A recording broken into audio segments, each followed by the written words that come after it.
Hello, this is Virgil Labrador, Editor-in-Chief of Satellite Markets and Research, and we're here at the MILCOM 2013 show in San Diego, California with Jamie Smith. He's the Director of Marketing and Sales for EM Solutions.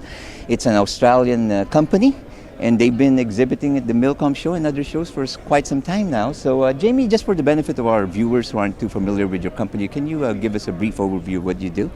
Sure, Virgil, thanks. We started life about 15 years ago. Number of engineers, formerly with an Australian microwave startup company, founded EM Solutions off the back of a prior 15-year career in microwave engineering.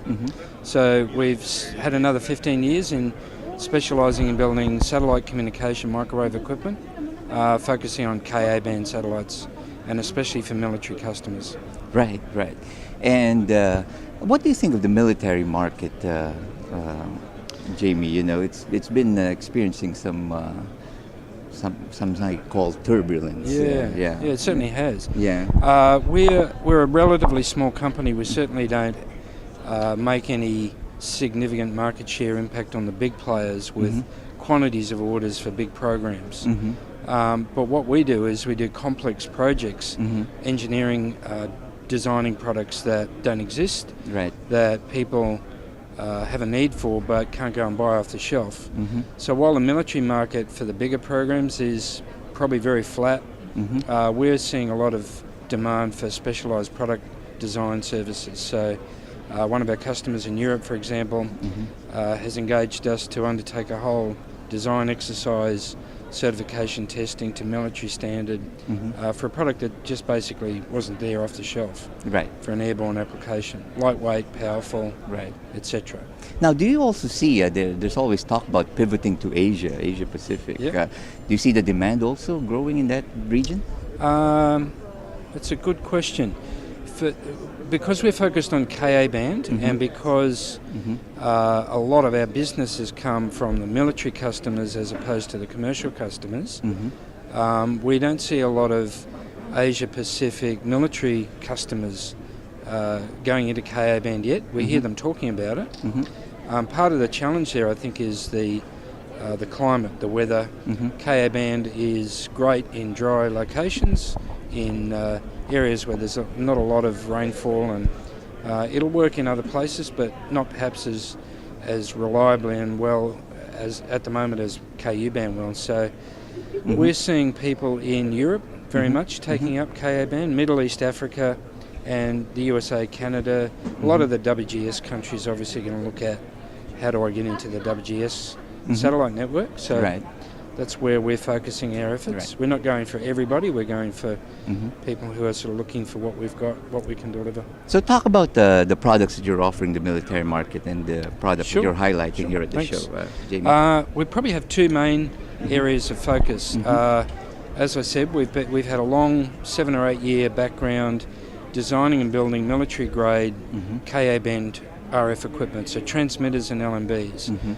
So in the LMBs we have probably the lowest phase noise, phase hit resistant LMB on the market for military applications, which is really important when you're putting a military transportable terminal or on the pause terminal through a lot of rough treatment off-road and in wild terrain. So LMBs are proven to be extremely reliable and extremely high performing.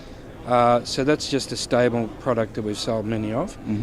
In the transmitter, RF, SSPA buck side of things, we've been working with Ka-band products, and we've been combining using microwave, microstrip and waveguide combining techniques, which we've developed in-house.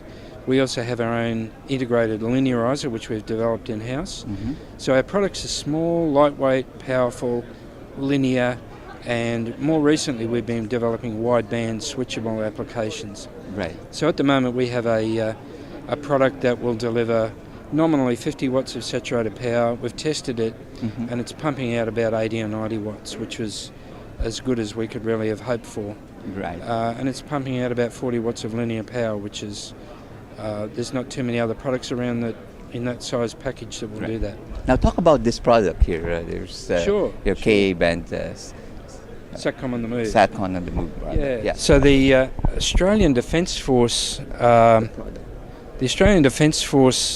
signed up to the WGS program about 7 or 8 years ago, and were the first country apart from the USA to participate.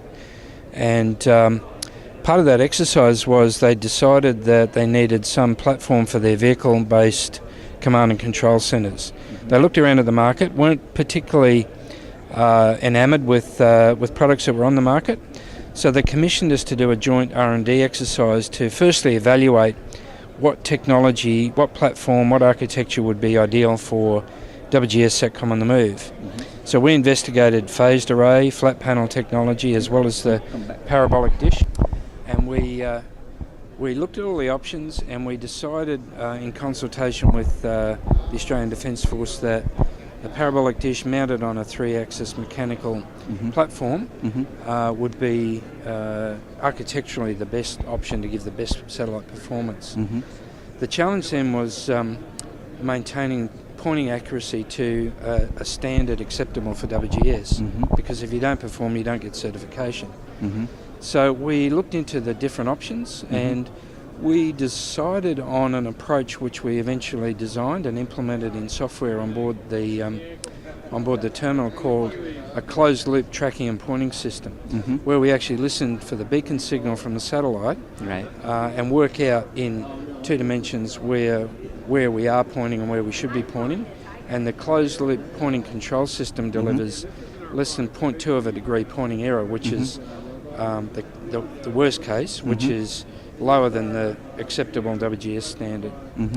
We've integrated our own RF equipment, and the platform's been supplied to the Australian Defence Force, and it's undergone WGS Phase 1 and Phase 2 testing, and it passed every test. And we're brought it over to America, and we're trying to get onto the RSTRAT certification program. Right. So currently this is only being used by the Australian Defence Force. But correct, yeah. So we have a variant of this which we built for the Japanese government. They knew of our SATCOM on the move platform engineering capability, and we basically took an order from them in July last year for some larger dish terminals with a more powerful transmitter for an emergency response vehicle where, in the case of a tsunami or an earthquake, the Japanese government emergency response responders could drive to the site, establish a carrier via their wind satellite, and set up a mobile base station, because there was no other way of establishing communication. The vehicle also has a telescopic antenna with a very high definition video camera mounted on this pole, so they can survey the damage. So they need a very high bandwidth, and we were getting 50 megabits a second transmit up to the satellite, and 150 megabits receive off that terminal. And we designed, built, tested and shipped the project, 2 of them, in 6 months. So that's a hallmark of our capability. Difficult problems solved, innovative engineering and rapid deployment. We don't muck around. Well, thank you very much, Jamie. That's a good overview of your products. Thank you very much. All right. And for all the news and information in the global satellite industry, you always have Satellite Markets and Research at www.satellitemarkets.com.